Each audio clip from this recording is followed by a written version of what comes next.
Today in this video we will learn about how to promote a reseller into a master reseller using WHMAMP plugin.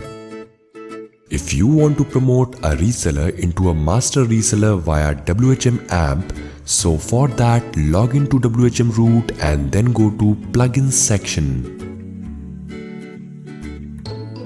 Now here go inside WHMAMP Reseller Add-on.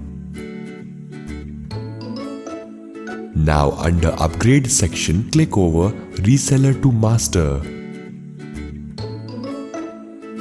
Now choose your reseller and then apply the reseller's limit like domain limit and then click on upgrade to master.